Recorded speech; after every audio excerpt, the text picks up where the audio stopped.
Hello students, welcome back to our channel Physics Gallery Ashabinu. And today we are going to discuss a new chapter in our plus one, and that is about laws of motion. An important chapter called as the laws of motion. Okay, so a very good morning to all of you, maybe a good afternoon, good night, or whatever may be the time you are watching this class. Okay, so we are going to the new topic called as the laws of motion. And till now, we were discussing motion in a straight line, motion in a plane surface. That is, we were dealing with the kinematics. Okay, that is, we are discussing about the motion. We are discussing about the motion, and the study of motion was called as the mechanics. We have discussed it earlier. Okay, so mechanics. And mechanics we classified into two, such as, do you remember? Yes, the first was kinematics, and the second is dynamics. In kinematics, we have discussed about the motion without its reason. Motion without its reason or without its cause. And in dynamics, we have to discuss the motion by considering its cause. We want the cause of the motion. Okay. And today our chapter's name is Laws of Motion. The laws which govern the motion of a body. That means our chapter comes in dynamics. We are going to the dynamics of the motion.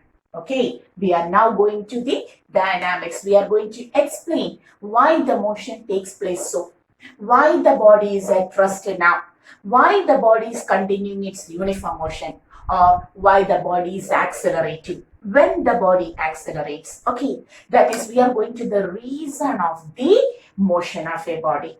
Okay, that is, laws of motion is purely the dynamics of motion. Clear? Okay. So, the chapter starts with famous Newton's laws of motion. Okay, which we know even from our 9th standard, the same law. So, here also we have to start our chapter with Newton's laws of motion. And Newton had given 3 statements, 3 laws in order to explain the motion. And the first law, we are going to the first law. Okay. And the first law states that, everyone know, every body, hoping no need to write even. Okay. Every body continues in its state of rest.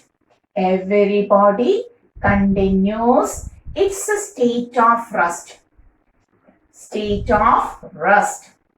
Or uniform motion in a straight line. That is, a body continues its state of rest or uniform motion in a straight line unless compelled by an external unbalanced force. External unbalanced force. This is the first statement, the first law.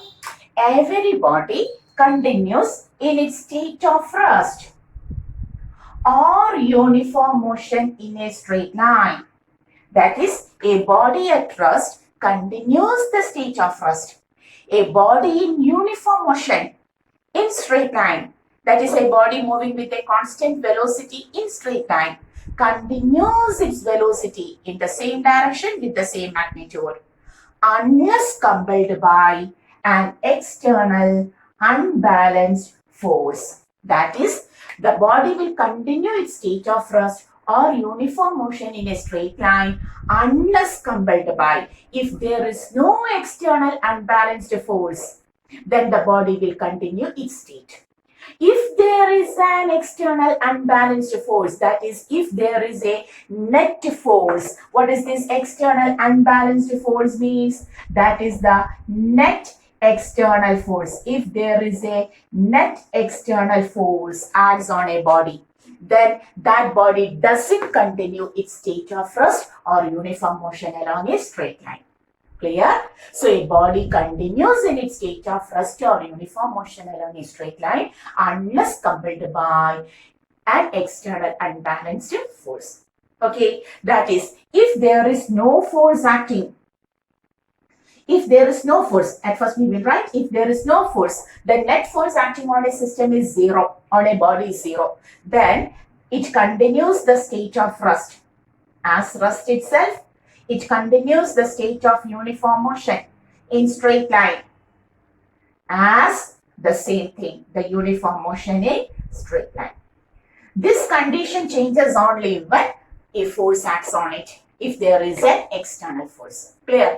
That means we are starting the chapter from defining the term force.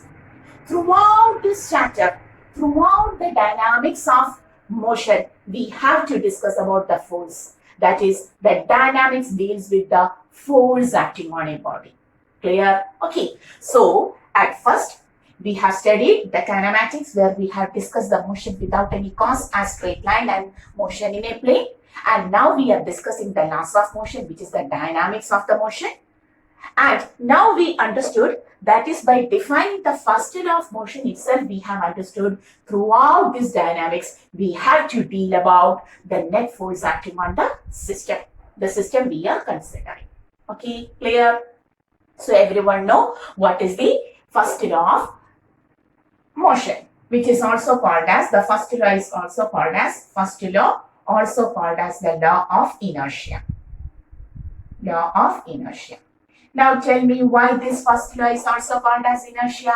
Because from the first law, we will get a new term called as inertia.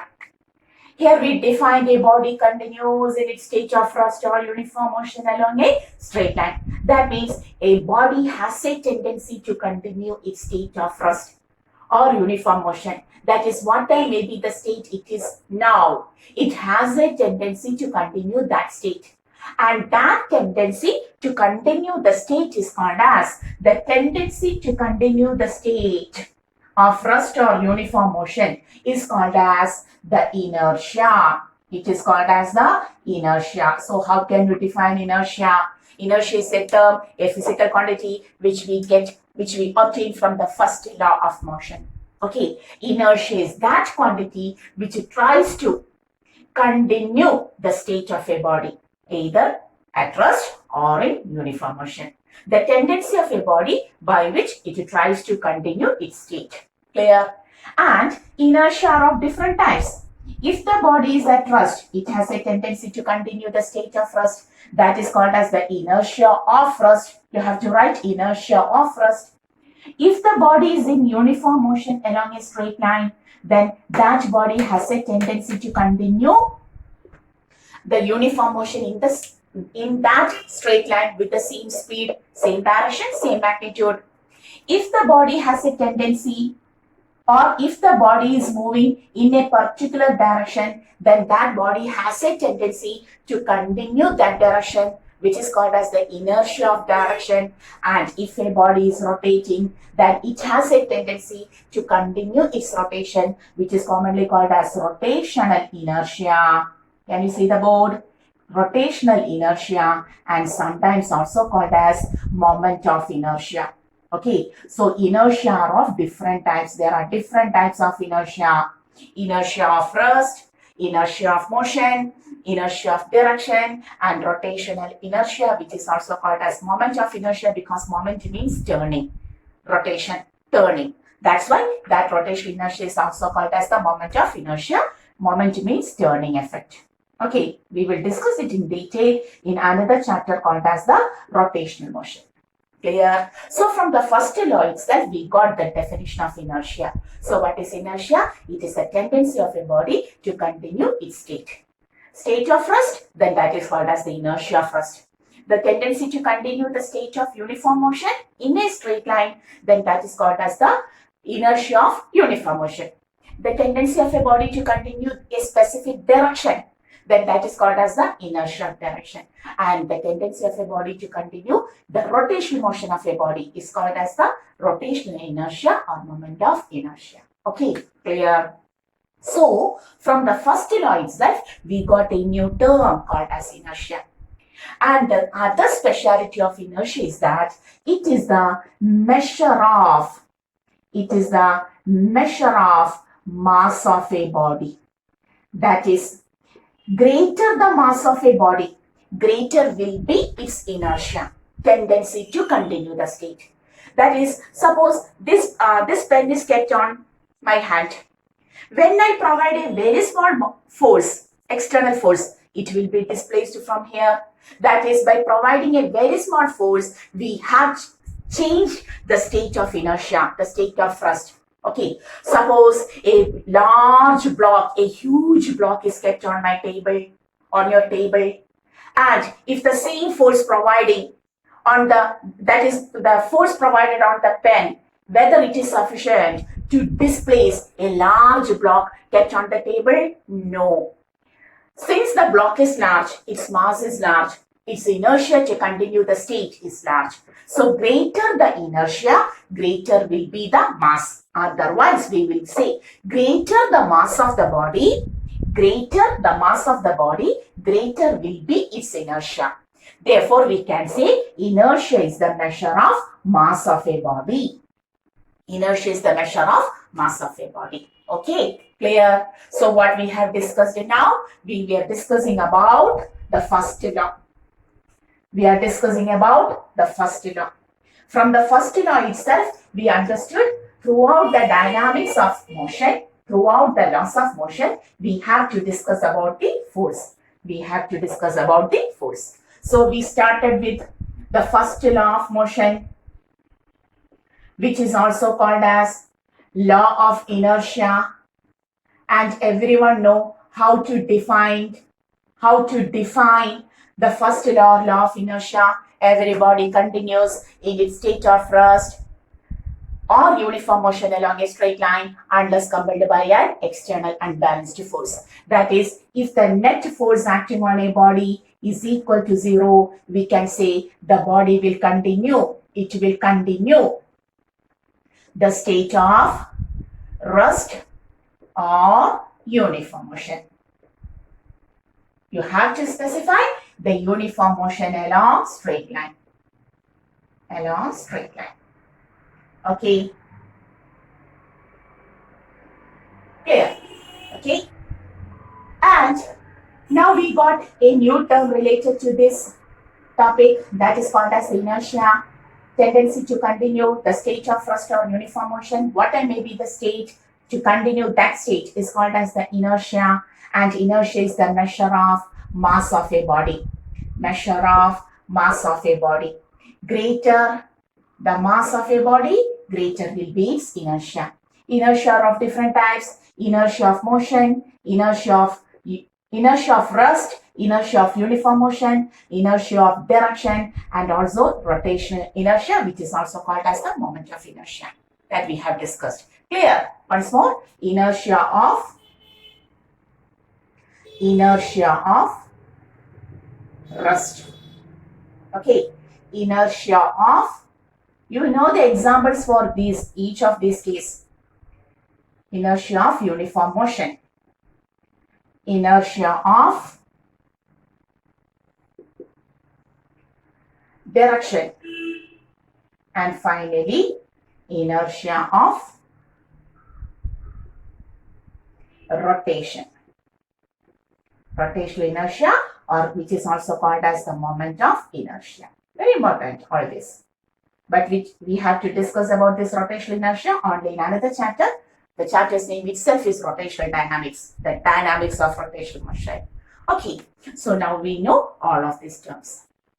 If inertia is the tendency to continue the state, okay, inertia is the tendency to continue the state, then we can define force also. We can define force also. We will rub this and we'll write. So from the first law itself, we can define what is force. That is, the first law will give the definition of force also. Okay, so this much is clear to you. Now we are going to define the force. So what is force acting on a body? We can define the force acting on a body. So what is force? Force is that quantity which, when applied on a body, tries to change or changes the state of rest or uniform motion along a straight line. What is force? What was the first law? The first law states that a body continues in its state of rest or uniform motion along a straight line unless compelled by an external unbalanced force. That is, force is that quantity which changes or tries to change the state of rest or uniform. When an external unbalanced force acts on a body, there is a tendency to change its state. Sometimes there is only the tendency, the state will not be changed, and sometimes if the force applied is large, the state is changed. So we can define the force as the physical quantity. We will define the force as the physical quantity which changes or tries to change the state of rest or uniform motion of a body in straight line.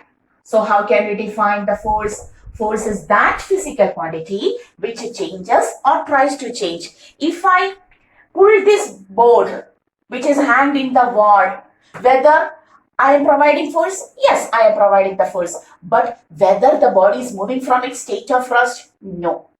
That is, I am trying to change the state of this rest condition of board. I am applying force, but it doesn't change the state. It is trying to change the state now.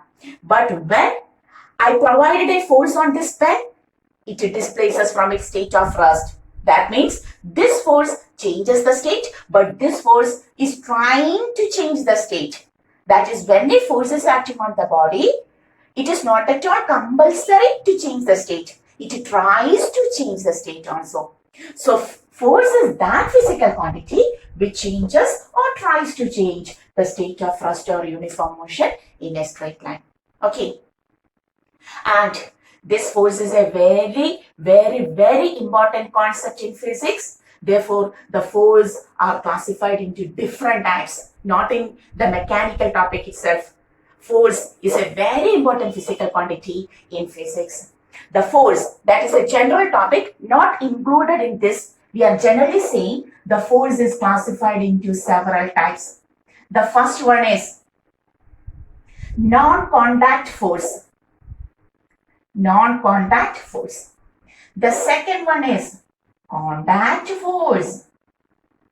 Okay, this is non-contact force. The second one is contact force. Then there are some weak force and also there are some strong force. In nature, different types of force exist. In nature itself, different types of force exist. So this force may be generally classified as non-contact force, that is a force acting when there is no contact between the two bodies. Contact force, the force acting when the force will act only when there is the contact between the two bodies. Then there are certain forces which are weak in nature and there are also certain forces which is very strong in nature. We will give certain examples also. Non-contact force means gravitational force. Newton itself has given the equation for gravitational force. Do you know? Yes, every body in universe attracts. That is also we have discussed in our 9th topic. Each body in universe attracts another body with a force which is directly proportional to the product of the masses and inversely proportional to square of the distance and so on. Whatever may be. Two bodies in universe attracts each other. there is no contact. It is not at all necessary condition that the two bodies will be in contact. So gravitational force is a non-contact force.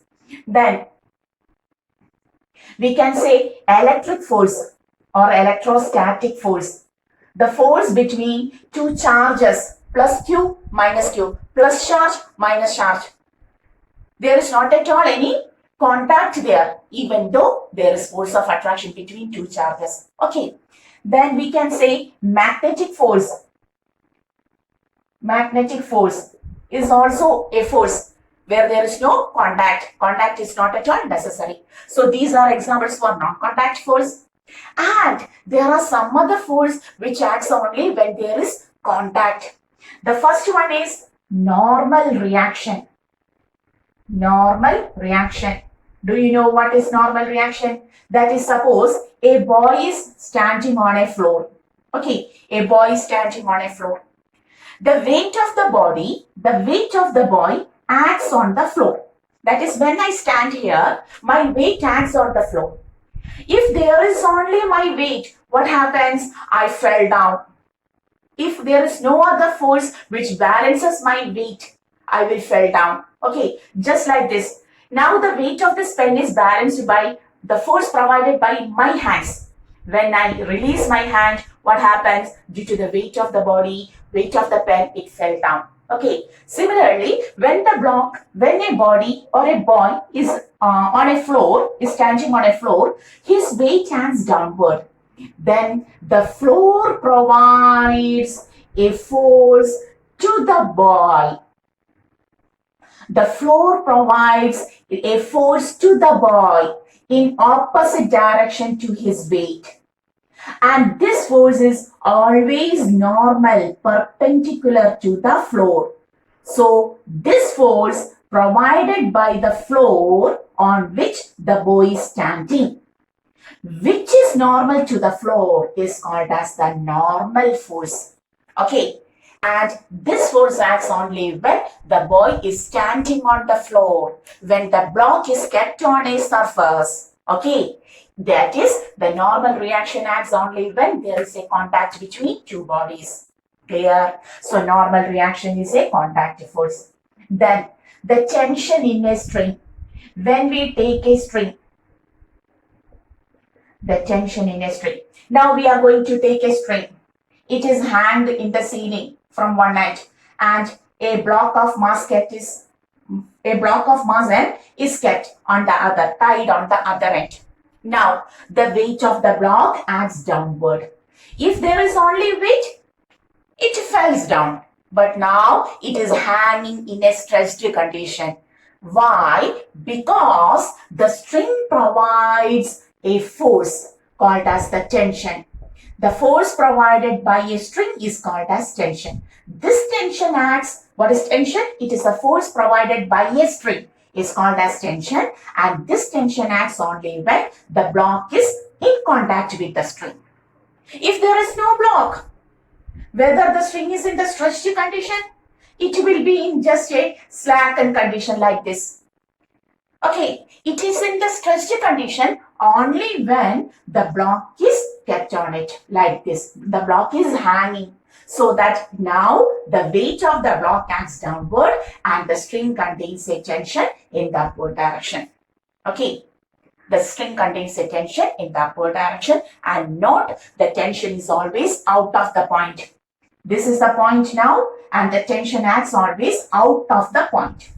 Important. We have to discuss a lot of tension in this chapter. Not about the tension of steady, the tension in the string. Okay. So tension in a string is also a contact force. Now we are going to the another one, friction.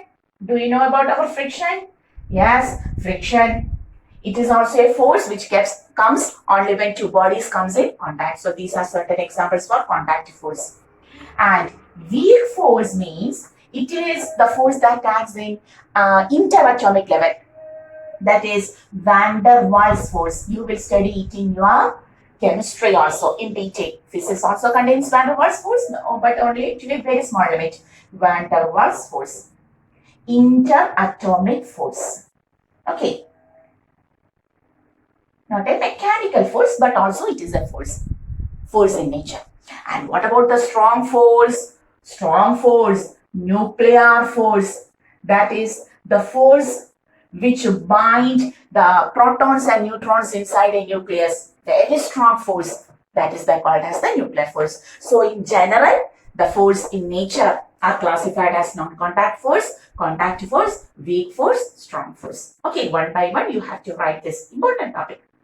So take the notes, and now I am going to rub this. Why we have taken the force this much? Because the definition of force is obtained from our first law. Okay. So hoping all of you understood what about the force. Clear? And once more, we are going to analyze the force. Before that, go through the topics once more.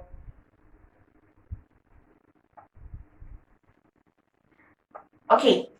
Now, the first law states that a body continues in its state of rest or uniform motion along a straight line. A body continues in its state of rest or uniform motion along a straight line unless it is acted by an external unbalanced force. That is, if the net force acting on the system is zero, the system will remain in the, or it will continue the state that we have discussed. Whatever may be the state, it will continue that state if the net external force acts on a system is zero. Okay, and if this condition, the net force acting on a system is zero, is also called as the equilibrium condition. The equilibrium condition of the body. So what is equilibrium? If the net force acting on a body is zero, the body will continue its state that we have discussed in the first law, and that condition where the net force acting on a system is zero, the system may contain one body or several bodies, whatever may be. If the net force acting on a system is zero, that condition is also called as the equilibrium condition. That is also called as the equilibrium condition. Clear? Okay. And now we are going to discuss this condition, the equilibrium condition. When the net force acting on a system is zero, the body continues in its state. We are going to illustrate with examples how it acts, how the net force acting on the body becomes zero when the system is in equilibrium. Okay, one by one we are going to analyze this. Okay, so the first law says that if the net force acting on a system is zero, the body will continue its state. Okay, that is F net is equal to zero. It is called as equilibrium. It is called as equilibrium, and the body continues the state. And we are going to illustrate with examples this statement. Okay, take this much.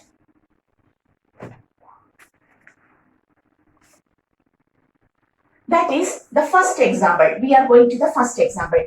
Suppose, you have to listen carefully. Okay, very important. Suppose a block of mass m is kept on a surface. A block of mass m is kept on a surface. We know the weight of the block acts on the surface. Weight is the gravitational force which always acts vertically downward towards the center of Earth. So weight always acts, gravitational force, weight always acts vertically downward. When weight acts vertically downward, the surface, this is our surface, the surface provides a force in the opposite direction, like this. The surface provides a force in the opposite direction, and that force is called as the normal reaction. We have said this normal reaction will be always normal to the surface. The normal reaction is provided by the surface, and the normal reaction provided by the surface is always normal to the surface. That means the system is in equilibrium. Whether the block is moving down? No. Whether the block is moving up? That means the system is in equilibrium. It is continuing its state. Here we can write the normal reaction provided by the surface is equal to the weight of the body. Okay, clear? This is the equilibrium condition. Okay. Draw the figure.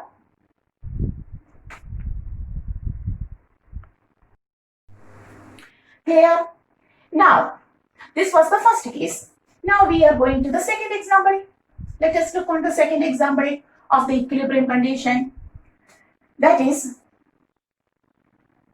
now too, there is a surface and a block of mass m is kept on this surface, and above it another block of mass small m is also kept, and the whole system is at rest in equilibrium condition on the surface. So how can you take the force, the various force which makes it in equilibrium?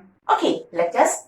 So now we say the weight. At first we are going to the small m. We are going to the small m. The weight of the small m acts on capital M. Correct? The weight of the small m acts on capital M. As a result of weight acting on the capital M, it provides a normal reaction on the upward direction. Okay? It provides a normal reaction on the upward direction. So we are taking this mass m alone. Suppose this is our mass m. We are considering the mass m alone. Okay? And we know its weight acts downward, and the normal reaction provided by capital M on small m acts upward. Now we can write n is equal to mg. Clear? Okay, n is equal to mg. Now we are looking on capital M. Its weight acts downward. Its weight acts capital mg downward, and it is kept on the surface. The surface provides a normal reaction. The surface provides a normal reaction. Suppose it is n dash to the block. Isn't it? When I have taken a block in my head, the block gives normal reaction, the weight to my head, and my head provides the normal reaction like this. But I am standing on the floor, so my weight is going towards the floor, and the floor provides an equivalent normal reaction. That means this is the normal reaction provided by the floor to the capital M. And is there any other force acting on capital M? Please look. When the small m is kept on the top of capital M provides a normal reaction. If this is normal reaction, then we say the small m also provides the same normal reaction on the downward. Okay? The capital M provides a normal reaction on small m. Then small m also provides the same normal reaction on capital M. For every reaction, there is equal and opposite reaction, which we have to study as the third law. But now too, we know the third law. Okay. Therefore, if we consider the capital M, its weight acting downward, we will draw like this. Its weight acting downward. The normal reaction provided by the floor n dash. And what about the normal reaction provided by the small m? Like this. Okay, small m like this. And the system is in equilibrium. And the system is in equilibrium means now we will write upward force n dash is equal to downward force n plus mg. Which is mg? Capital mg. Okay. Or n dash is equal to what is capital N? Mg plus capital Mg. Or the total normal force provided by the surface is equal to capital M plus small m into G. Okay, clear? Okay, this is the condition for the system to be in equilibrium. Okay, and here we have taken the force by separating the masses and taking the total, the all forces acting on them. Small m, mg, normal reaction. Capital M, its weight, the normal reaction n dash provided by the surface, and the normal reaction provided by the small m to capital M. And this type of representation of the total force acting on a mass, on a body, is called as its free body diagram. This is the representation of the total force acting on a body. And this representation is called as the free body diagram. Okay. we always take the net force by taking the free body diagram. Is it clear? Okay, so this is the representation of the force by taking the free body diagram, and now we understood here n dash, the normal reaction provided by the surface is capital M plus small m. In effect, the total weight is supported by the floor. That's why capital M plus small m into G, and the normal reaction provided by the capital M to small m is mg, small mg. Clear? Understood? You have to draw it. You have to understand it clearly. So here also the net force becomes zero. The system is in equilibrium. The body is continuing its on state as such. Okay, clear? Now we are going to, you have to pause the video and take the figure. So now onwards we are going to discuss by taking the free body diagram. It is the best way to represent the net force. And the third example. Suppose a string is tied to a ceiling and a block of mass capital M is hanging. Okay, what happens? Tell me. The weight acting downward. So, if there is only weight, it falls down. But now, the string is stressed like this. That is, a force develops in the string, and that is called as the tension T. And the importance of tension is, the tension will always act to the point M. The tension will always act out of the point. If you have to take the tension in the string to a given mass, the direction of tension will be always out of the mass. That it is directly out from the mass. The direction will be, that is, tension will be always directly out from the taken mass. Okay, taken mass or taken point. Clear? The tension will be always directed out from the taken mass. That means if this is the taken mass now, this is the taken point now, the tension to this point provided by the string will be out from that mass. Clear? And the system is in equilibrium. The net force is zero. We will write tension is equal to mg. No any other thing. So free body diagram means the mass m, weight mg, tension T. Nothing else. Okay, so T is equal to mg. Clear? Okay. Now, okay, you have to take all of the figures. Now we are going to the next example.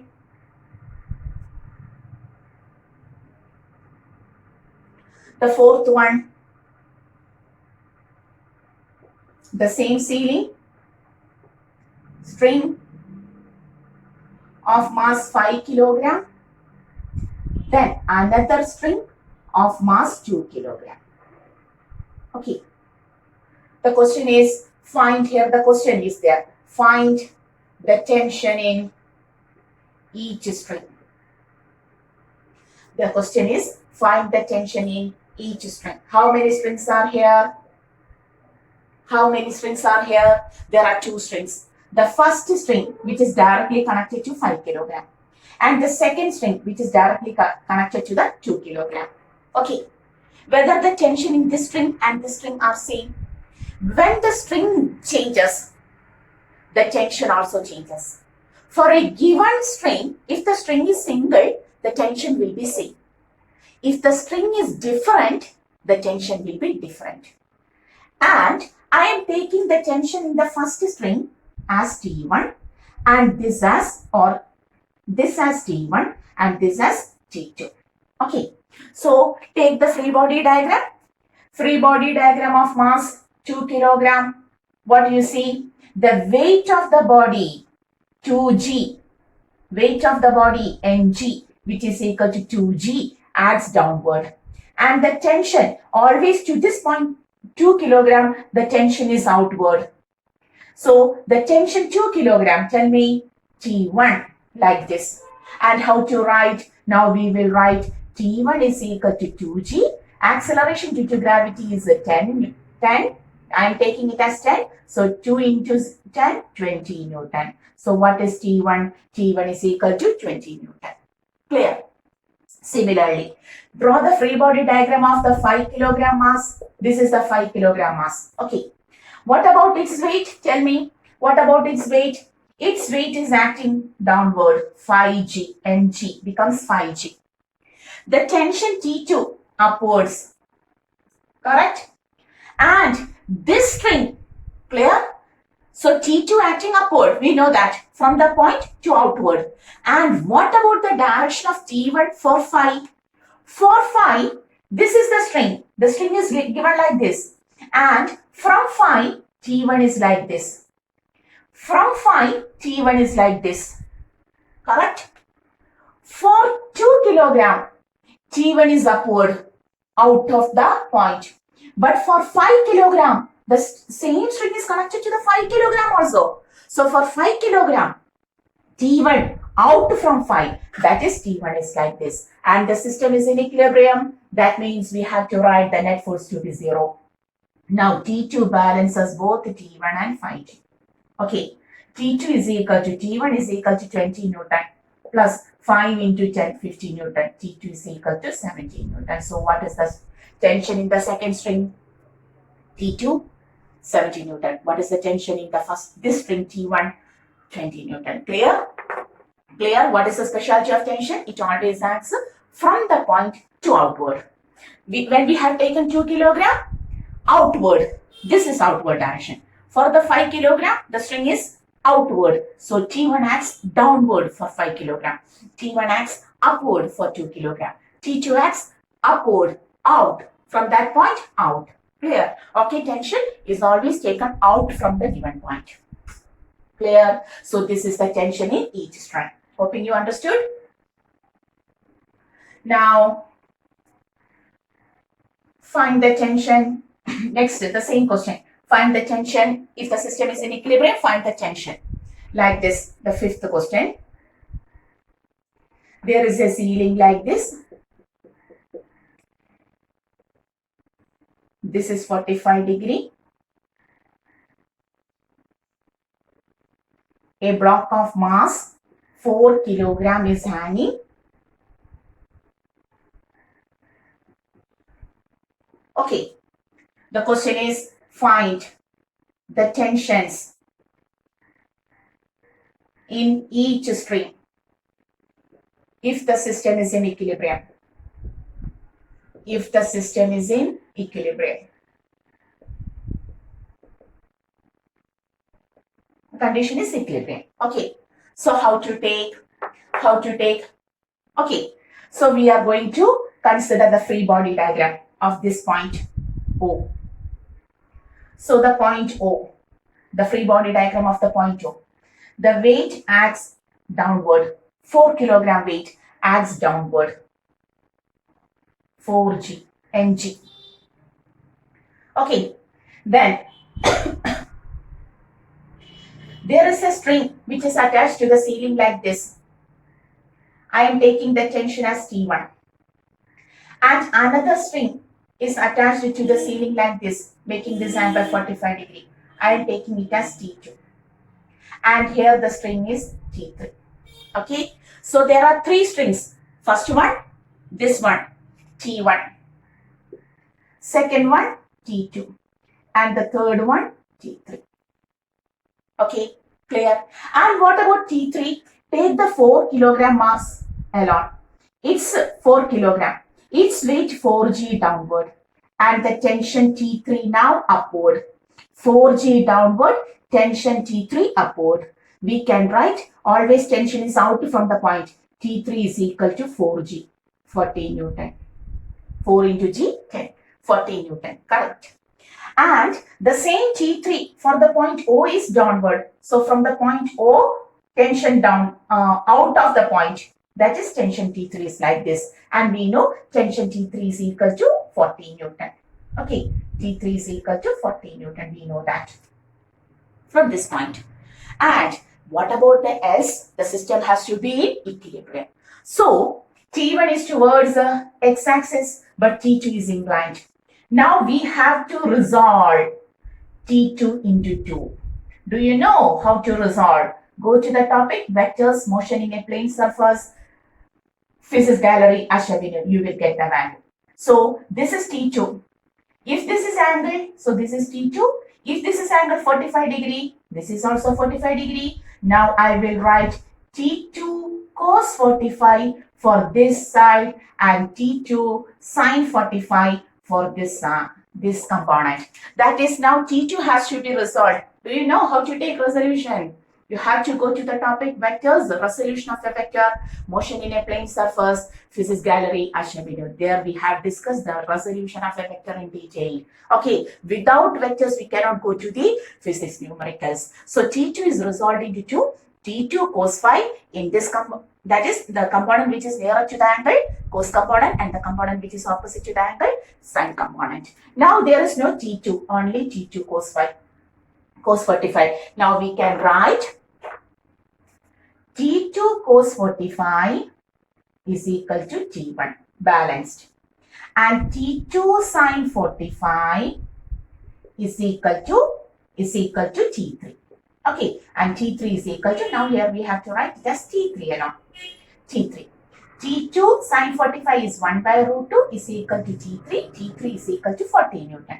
Or we can write T2 is equal to 40 root 2. So what is the T2 value? T2 is equal to 40 root 2. And substituting to this, 40 root 2 cos 45, 1 by root 2 is equal to T1. Cancelling, T1 becomes 40 Newton. That is, in this figure, we have to write, at first we have taken T3 as 40 Newton. Okay, T3 as 40 Newton. Then T1 is also correct. 40 root 2 into 1 by root 2, root 2 cancelled, T1. T1 is also 40 Newton. But T2 is equal to 40 root 2 Newton. Clear? So the system is in equilibrium and we have taken the equilibrium condition. Okay, so hoping you will understood how to take the equilibrium condition. Okay, this is the free body diagram of the point O and this is the free body diagram of the mass 4 kilogram.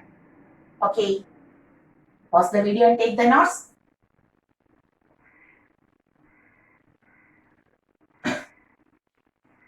So now we know how to take the equilibrium condition. One more example.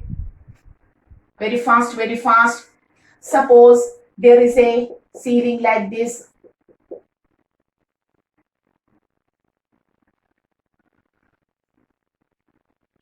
And a block of mass M. What about the mass? Suppose 10 kilogram is hanging like this. This angle is 60 degree and this angle is 30 degree, smaller angle 30 degree and this angle is 60 degree. The system is in equilibrium. How to take? Now just to take the point O. Just to take the point O. Very simple O. From O, mg, 40g. Sorry, mg, 10g. That is 10 into g. 100 Newton acts downward. So this is T3. T3 acts downward. Okay. Then this is one string. Suppose this is T1 and this is T2. Very simple, very simple. This is T1. Here angle is 30 degree. So this angle is also 30 degree. We can write this as T1 cos 30. And this as T1 sine 30. Clear? Here there is T2. If this angle is 60 degree, this is also 60 degree. Very important, very important. T2 cos 60. And to this direction, T2 sine 60. Now for equilibrium, horizontal and vertical force will be same. T2 is resolved into two components. T1 is resolved into two components. Now we will write T2 vertical. At first we are going to take the vertical condition. T2 sine 60 plus T1 sine 30 is equal to 100 Newton. Okay, that we obtained. Next, T2 cos horizontal. We are taking horizontal. T2 cos 60. This is horizontal. Do you understood? Horizontal. Fast. T2 cos 60 is equal to T1 cos 30. Okay. T2, what is cos 60? 1 by 2 is equal to T1. What is cos 30? Root 3 by 2. Or we will write T2 is equal to root 3 T1. Substituting here, T2 root 3 T1 sine 60 root 3 by 2 plus T1 sine 30 1 by 2 is equal to 100 Newton. Okay, take T1 common. T1 into root 3 into root 3, 3 by 2 plus 1 by 2 is equal to 100 Newton. T1 is equal, now you may solve 2, 3 plus 1, 4 is equal to 100 Newton. Or remaining, T1 into 2 is equal to 100 Newton. T1 is equal to 50 Newton, correct? And now T2 is equal to, now substituting the value, T2 is equal to root 3, 50 or 50 root 3 Newton. Okay, very simple. Just how to take the resolution of the components. Okay, so this is the condition for equilibrium. This is the first law. If the net force acting on a system is 0, the body continues in its state of rest or uniform motion, or that is equilibrium condition, and lot of questions are there from equilibrium condition. Okay, pause the video, take the notes by yourself. If you don't know how to take the resolved components, you have to go to the topic. Physics gallery, Ash Avenue, motion in a plane surface, vector resolution. Okay. So now we understood the first law in detail. This is all about the first law, not only the statement. Everyone knows the statement of the first law, but it is not enough to understood the first law. Okay, the condition of equilibrium. That is the first law. And now we are going to the second law. Okay, now our second law. And the second law discuss about the momentum of a body. The second law discuss about the momentum P of a body. Sorry, there is certain disturbance outside. So, momentum P of a body. Momentum is represented by the letter P. And what is momentum? Momentum is the product of mass of the body into its velocity. The product of mass and velocity of the body. So, what is momentum? The second law always deals with the momentum. So, what is momentum? It is the product of mass and velocity of the body. Okay. Momentum is a vector quantity whose direction is same as that of the direction of the velocity vector. So, it is a vector quantity whose direction is given by the direction of the velocity. And its unit is mass, kilogram, meter per second. Dimension, kilogram, m, meter, L, S, time, and T raised to minus 1. Okay, so this is momentum. And what is the speciality of momentum? Momentum is the measure of motion of a body. Momentum is obtained only by a moving body, and momentum is always the measure of motion of a body. Clear? Okay. So the second law states about the momentum of a body. Momentum is the product of mass and velocity. Its unit is kilogram meter per second. Dimension ml t raised to minus 1. It is a vector quantity whose direction is always towards the direction of the velocity vector. Okay, represented by the letter P. And it is called as the measure of motion of the body. Inertia was called as the measure of mass of a body. Similarly, momentum is called as the measure of motion of a body. Okay, so take this much of topic. So now we know what is momentum. If so, we are going to the second law. The second law states that the rate of change of momentum of a body, is always directly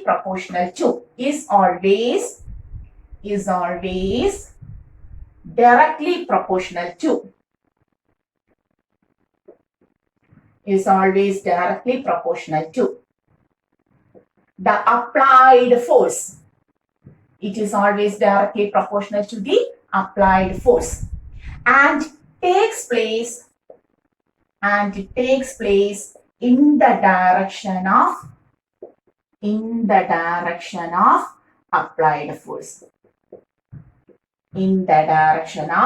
applied force.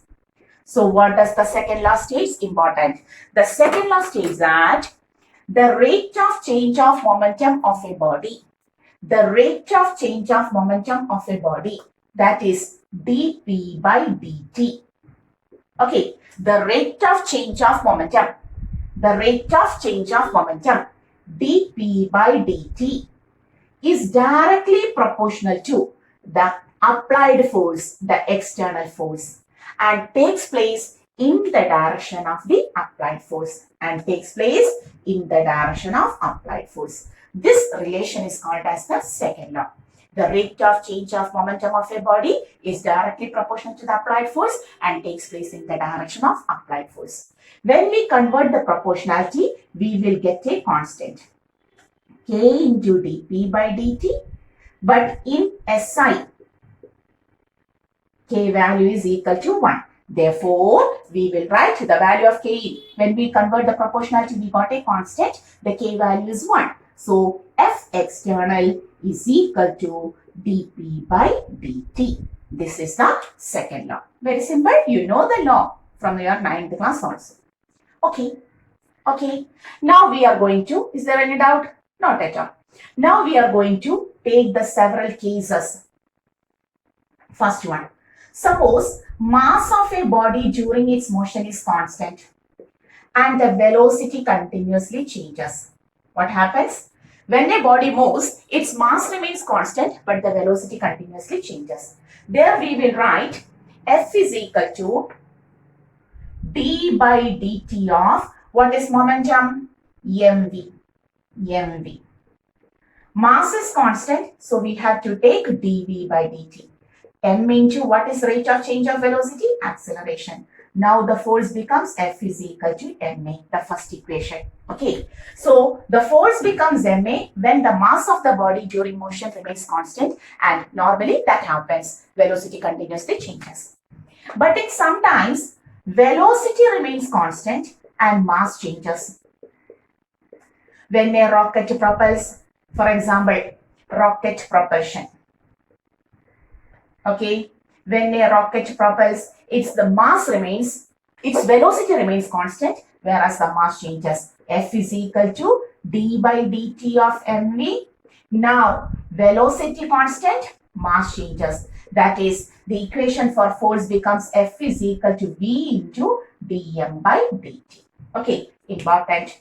That happens when a rocket propels up. Okay, when a body moves with a speed comparable to the speed of light and so on, the velocity changes. And the third case, both mass and velocity changes.